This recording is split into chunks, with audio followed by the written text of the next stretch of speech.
Kilala ko si Josh siguro 2015 kasi nagkaroon ng K-musical pa yon dati dun sa KCC. So doon kami una nagkakilala. Tapos nag-audition din siya sa show meeting. Tapos yun, simula nun, magkakalala kami. 9 years na kayo magkasama, my goodness. Tagal. Ako naman, 8 years. 1 year after lang. Kasi, di ba, nagkasama pa tayo nun sa dance group. Tapos, dun din si Josh. Ay, oo. Si Josh kasi parang, pag nakita mo siya, parang confident siya no? Naalala ko nga pag nung joke sa kanya dati, yung lakad niya. Lagi maangas. Maangas siya maglakad. Parang makikipagsuntukan palagi. Pero, si Josh, kapag may gusto siya, let's say promoting music, kaya niya kumausap ng tao na kahit sa kanino, ipopromote niya, parang, collab naman tayo. Talagang yun nga, lumalabas yung pagka-madiskarte ni Josh. Kaya niya dalhin yung sarili niya kahit saan siya magpunta. Hindi siya maiihiya. Very confident. Dun pa rin umiikot. Yeah, generally, I've always seen Josh as a guy who's determined and who knows what he wants. So he's very driven most of the time. I think si Josh, alam niya talaga kung ano yung gusto niyang ma-achieve. Doon niya ako believe. Yeah. Like, if may gusto siya, talagang gagawin niya whatever it takes para makuha yun or ma-accomplish yun. So, kahit yung mga creative decisions or kung ano man. So, yeah, very determined. And I think with Lost and Found, it's a distinct voice because he could have just done a track that would be viral or that would be hyped. But he chose to be vulnerable. And that's the unique voice that Josh has. One thing that I admire sa kanya is it's hard work or passion.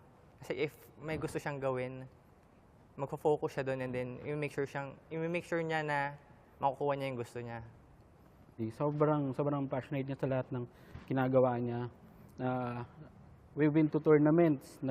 Naglaro kami ng Counter-Strike, Dota, and marami kami nakakalaban. Gusto niya sobrang competitive. Gusto niya palagi kami mananalo. Josh dealing with failure is more on, since competitive siya in nature, so gusto niya yung mas malakas yung comeback or comeback nga yung mangyayari. Totoo. When we were growing up, nung kapatid ko, actually sobrang dami na yung pinagdaanan talaga. As in like, unimaginable yung pinagdaanan namin. Parang hindi siya yung tipong nadadanasan ng ibang tao. But being a brother, sobrang tahimik lang niya, hindi siya nagsasalita before. As in, hindi talaga. Hindi siya yung katulad ngayon na very vocal compared before na kahit may nararamdaman na siya, hindi siya magsasalita talaga. I believe kasi rin sa dreams na parang gusto niyang ma-achieve talaga. So parang yung determinado siya na alam niya may mangyayari, naniniwala siya. Kasi nung time na yun, may time pa nga na parang nagka-argument kami kasi nga hirap ng buhay, di ba? Then sabi ko sa kanya, if it wouldn't work, mag-work siya. Ganon yung usapan namin that time. But he still proceed sa pagiging artist. And sobrang proud ko naman sa kanya kasi after all ng pinagdaanan namin, nakita ko naman talaga yung progress niya. Kasi nung na-interview nung bata, sabi niya gusto raw niya maging doktor. O, diba? Tapos nung tinanong bakit niya gusto maging doktor, sabi niya gusto kong bumuhay ng patay. Sabi ko, Diyos ko, Lord, anong ginawa niya? But it was just a dream. However, when he came older, yung tumanda na siya, nag-iba ang prospect, yung mga ano niya sa buhay. Yung gusto niya na sa buhay. If you talk about sacrifice with Josh, I think he had sacrificed a lot in their life. Siya at saka si Yuna. So, mahabang sama ng loob ang inabot. Maraming experiences, bad experiences at the time. But I'm really happy that they are both, stronger. At nadaanan nila kinaya nila yung mga struggles ng araw. And I'm just happy and proud to say na alam ni Josh kung ano yung gusto niya. He has come to a path na determinado siya with whatever goal he has to gain in that way. Car. Masyadong ano sa amin yun memorable. Kasi yun yung kinikwenta niya na na-evict kami sa bahay, tinapa lahat yung gamit namin sa labas. Wala kaming matulugan. And then yung computer shop, hindi ko alam na pinahihirapan siya ng mga taong yun eh. He was so silent talaga. Literal silent cry. As much as possible, hindi nagsasabi sa akin si Josh ng kahit anong problema niya. So, what I'm gonna say to my son is, just keep on going. Keep on going. Always, never lose hope.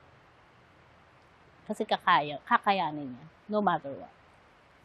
I love you. Hindi kasi kami ganun eh. Hindi kami yung nagsasabihan ng I love you, mahal kita, ganun. Cringe. So, yun. Lahat ng gusto mong gawin is nagawa mo, and at the same time, nahanap mo kung sino yung tunay na ikaw. Everything will pay off.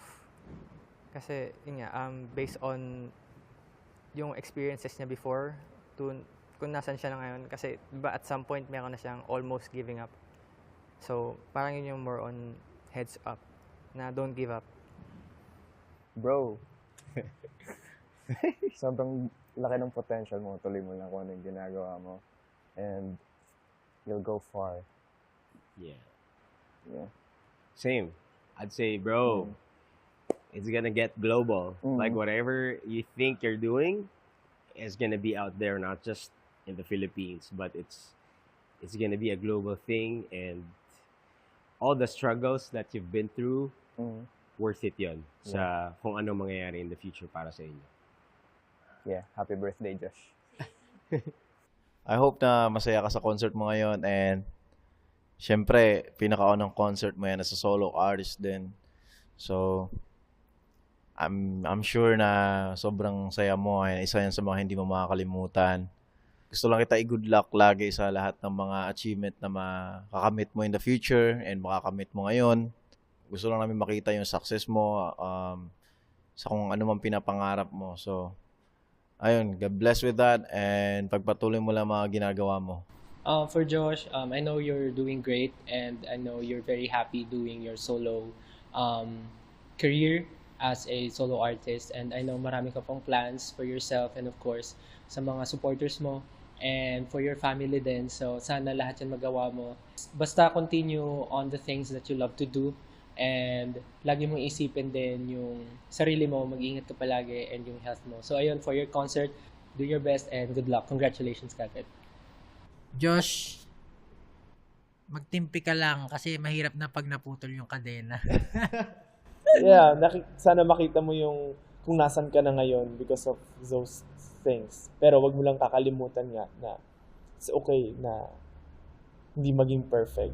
Meron siyang linya sa kanta niya yung Simi, parang yung You Built Me 10 Feet Tall. I mean, nakakatuwa lang na parang yun, syempre, nandyan yung mga supporters